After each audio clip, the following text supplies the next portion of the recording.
Michael, surely you're not planning to go nose to nose with that behemoth.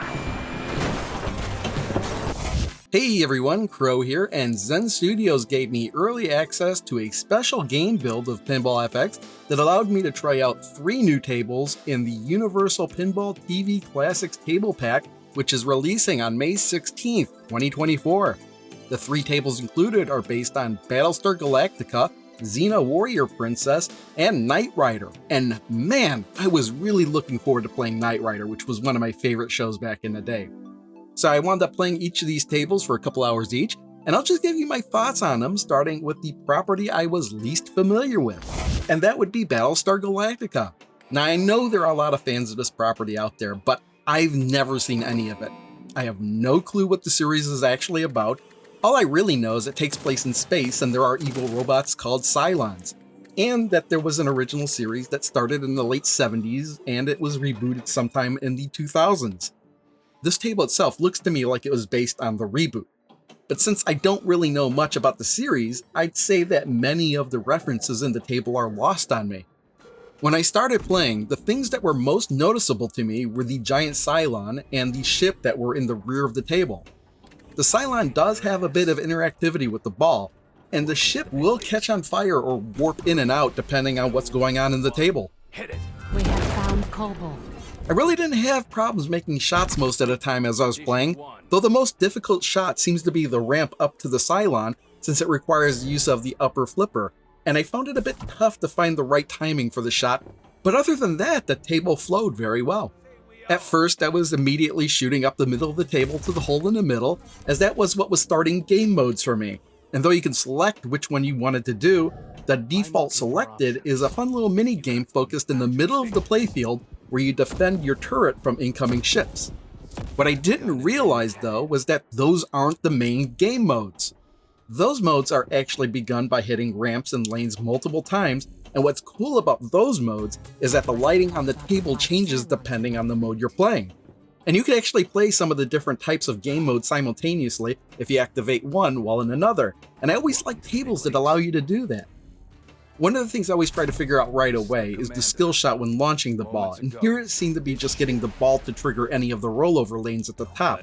But then I realized if you actually launch the ball as hard as possible to get it to the upper flipper, and then use that flipper to hit the captured ball on the table, well that's actually the super skill shot, and after I realized that, I always went for that, as that was something that seemed to be more fun to do. But for me, the only thing I really didn't like about the table was the callouts and the dialogue, as they seem to be constantly referencing things from the show. Grab your gun and bring the cat in. And it probably wouldn't be a problem for me if I'd actually seen the show, but for someone who knows next to nothing about Battlestar Galactica, I was totally lost on what they were talking about most of the time. Like the guy would say, Sometimes you have to roll the hard 6. every time I launched the ball and failed the skill shot, and I had no idea what he was talking about or what the phrase was even supposed to mean. I had to look it up, and apparently it's a gambling term. But even though most of what was being said was lost on me, the table was still fun enough to play, and if you're a fan of Battlestar Galactica, you'd probably enjoy it. I'll kick your ass. The second table I played was Xena Warrior Princess, and again, I'm not really super familiar with the show it's based on, though I have actually seen a few episodes and I can actually recognize some of the auxiliary characters from the show. The thing that stuck out immediately when I was first looking at this table were the double hoops that were in the back of the table. I didn't realize it right away, but those are 2 chakrams, which is the weapon that Xena uses in the show. These 2 chakrams are sitting side by side, slightly overlapping each other, forming an infinity loop. When I first hit the loop, I was kinda confused as to why the ball didn't move very far, but later I noticed they can be activated to spin at a high speed, and hitting the loop while they're spinning will cause the ball to cycle around a few times. However, there are diverters in the center which will decide which path the ball will take. It doesn't seem like I have control over those diverters though. The skill shot is also pretty interesting because there'll be a ring moving in the middle of the playfield, and after you launch the ball, you'll have a limited amount of time to get the ball through the ring to earn the skill shot. I thought this was pretty cool because you don't often see a moving ring like that, and what's funny is that the ring is actually a chakram as well, and I didn't even realize it until I was reading the table guide and it referred to it as such. All of the modes in the table are activated by hitting certain lanes or targets a certain number of times, and I don't believe it's possible to stack modes in this table, and for what the game modes are, it actually wouldn't make much sense to be able to stack modes. The moving ring will come back for a limited time if you hit the center target enough times, and the reason for this is because getting the ball through the ring 3 times will activate one of the game modes involving Ares. Now, I'm not going to go through all of the game modes, but a couple of the interesting ones were the Roman Assault that causes a ton of soldiers to pop up on the playfield, and you have to locate and defeat the one that is Caesar. And then there's the one where you have to defeat Alti while trying to avoid the portals floating around the table. And then there's the one that opens up the mini playfield under the table, and completing this mode will actually give you double scoring until you lose the ball. And I was never actually successful in doing that. The table does have a couple of multi-ball modes as well, and this wouldn't be a bad table in general, but the outlanes are just way too brutal. I found myself constantly fighting to keep the ball away from the outlane. You have to do all you can to stop the balls from hitting the slingshots, because a lot of the time the ball will just head to the outlane afterwards.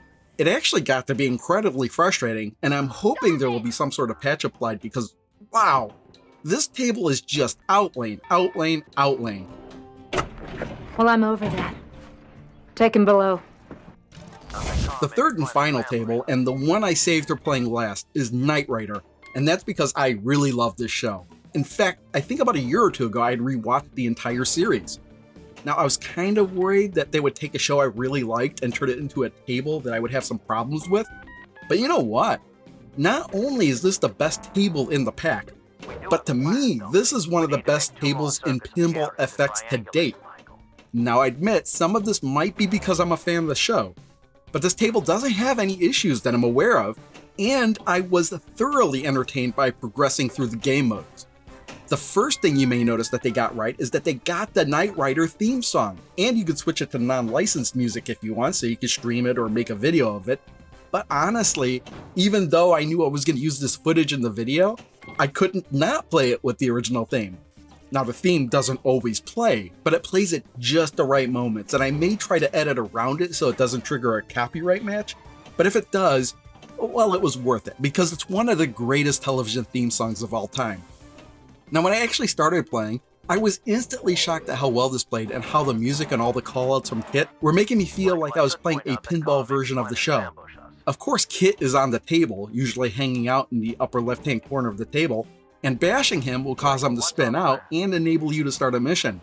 And although there are only 4 missions and a wizard mode, each of these missions are pretty lengthy and basically contain plot points like it was an episode of the show. Fortunately though, if you drain in the middle of a mission, you get to continue right where you left off.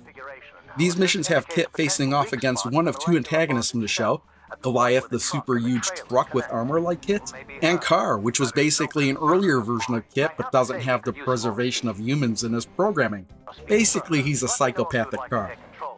Starting a mission will usually have the bridge turn into a ramp where Kit then leaps off the playfield and onto the road above, and you'll have to shoot the ball up there as well using the upper left flipper to do so.